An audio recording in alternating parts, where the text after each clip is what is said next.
We got stories. Valley people have stories. LA people have stories. If you talk with someone from Asia or Europe, from Germany, it doesn't matter. Their cultural history goes way back. And my culture history is what you're sitting in, what we're taking this interview in. This is what I grew up with. This is my cultural history. My name's Tommy Gelinas.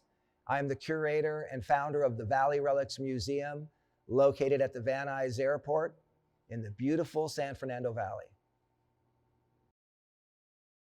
I get a lot of questions about the San Fernando Valley, and it's usually people that come to the museum that aren't from here.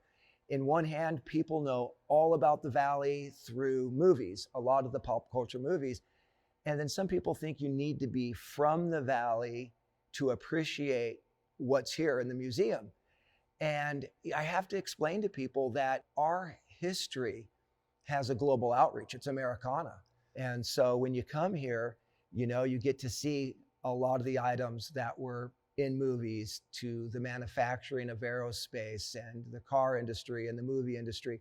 The Valley has a lot of history. And when you come in here, and even though it has the name, the Valley Relics Museum, it really tells the story that helped shape the nation.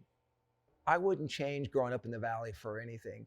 And don't get me wrong, but when you come here, it's really curated to pull those heartstrings of what we grew up with. The Valley had everything, and there was a lot to do. They had the water, we had the swimming pools. We emptied the pools, we rode our bikes and our skateboards. We were the sidewalk surfers. We were the BMX culture. We were the hot rod culture. That's what we did. And, when you go out to the beach, you would see skaters and surfers, but it just wasn't like growing up in the Valley, And so it was a really amazing experience, and it was a huge playground, and there was lots to do. And, going over the other side of the hill, it just didn't feel that way. There was a different type of cool, but it wasn't what us Valley kids got to experience. So it's a unique place. A lot has changed, but it's a unique place, and it's been underdocumented, but it has so much history. I like to decorate, and I'll tell you how that got started. I'm a product of the late 60s, early 70s. And back in the 70s, I learned how to hang up posters. You have a Frank Zappa poster, a Jimi Hendrix poster, an Alice Cooper with the boa constrictor and a black light, or a strobe, or an oil lamp. And it was really important for my room to be bitchin'. It had to be cool. And so when you brought your friends in, it didn't matter if it was a guy or a girl, you walk in and you're like, man, that's a cool pad. It was cool. You were cool, But yeah, being able to do this was finally me basically, like I said earlier, it's like that. It's like a bigger version of my, being 11 years old with my blacklight posters, just a larger scale. It started out as a hobby, and it was a way of giving myself something to do. But the more I delved into it, the more layers I came across. And it wasn't something that I didn't start off wanting to have this movement and start a museum and then accumulate pretty much an entire community's history. It kind of happened. Starting a museum, usually comes out of someone excavating, somewhere, the pyramids of Giza. There's all these artifacts, and it either needs to go into an existing museum or a new museum starts. I started out for the love of my local history. So, when I started this, I'm like, there's all this history and there's nowhere to go to learn about it. So I started looking for Valley history. And 23, 24 years ago, the Valley was not represented at all.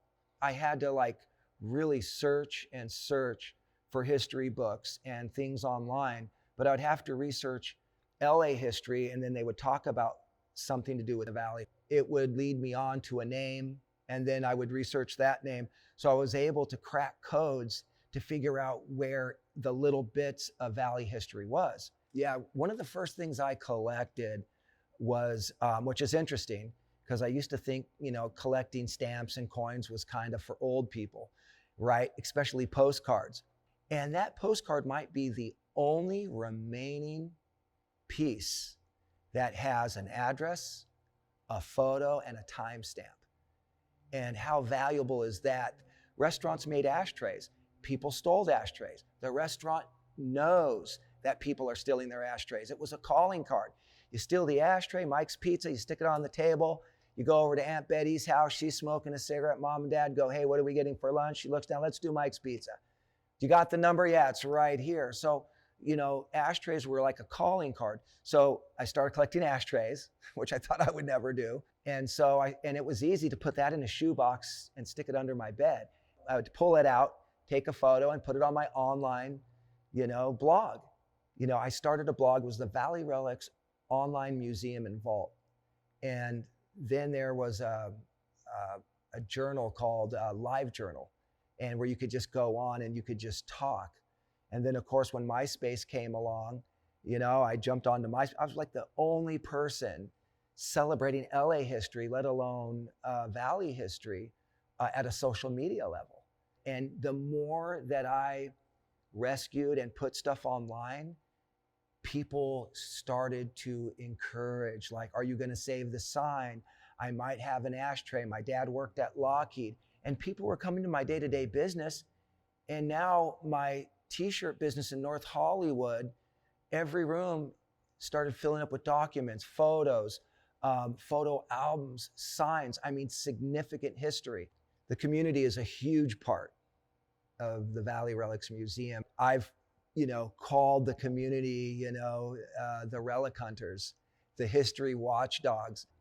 When a community member, a neighbor says, hey, there's a business that has a sign and I think they're closing their doors.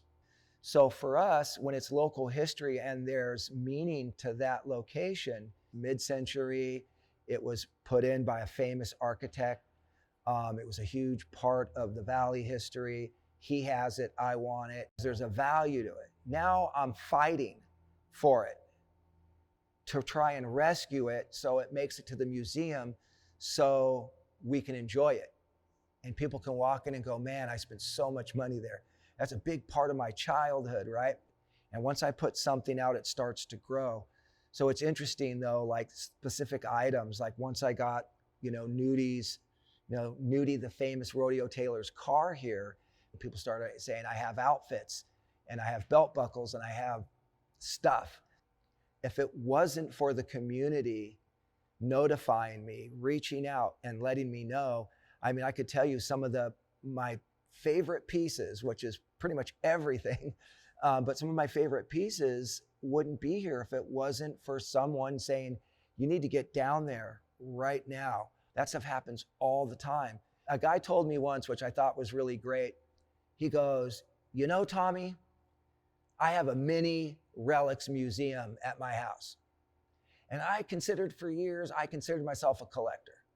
I thought I was a collector, but I'm just a storage unit. This stuff is under my bed, in my closet, in the garage, in the rafters. It belongs here. You need a tax write-off? No, I just want people to enjoy it. And so this whole thing that I've started has become a community effort. And I'm so grateful for that. And the community has invested their time and their efforts into helping. So, I mean, what a wonderful thing. People were asking, when are you going to open a museum so we can all come in and see these items that you have rescued? We opened our first location in Chatsworth, 2013. People feel like there's finally a place of stuff that meant a lot to them. They found, a resting place for their history and what they built. What's important for me is to not repaint history. In other words, when I rescue something and it has that patina on it and has the original neon, the sound of neon and standing next to an old sign from the 50s or 40s or even the 80s, the sound that it makes is like vinyl on a Technics turntable, coming out of a pair of JBL L100 speakers. There's nothing like it. So when I get a sign, what I like to do is try to keep everything intact. I'll check a transformer and check the wiring. And that's something regular maintenance you have to do anyway. But if I'm going to hang something up in here, I don't want it to start a fire. So in-house, myself, my friend Leonard, my friend Connor, my friend Ralph, we all as a team restore all this stuff together. So when you're looking at a car or a bicycle here or a game, it's original. We want everything to be, in operation. We want everything to work. Like the history needs to breathe and it needs to work. And yeah, so we're an interactive museum. You can sit in the car, you can play pinball. And we want this history to be shared with everyone, that anyone and everyone that's interested. And we try to make the museum fun for kids and adults, from young people to older people. It's very manipulative because when you walk in here, a kid walks in here and mom and dad's like, we're going to a museum. Oh, okay. Or we have a place where you might want to hold your bar mitzvah. Then they walk in here and they see the BMX bikes, they see the arcades, they see the neon, they see all the characters. It's this like Alice in Wonderland kind of vibe, and these kids are like, I've never seen anything like this.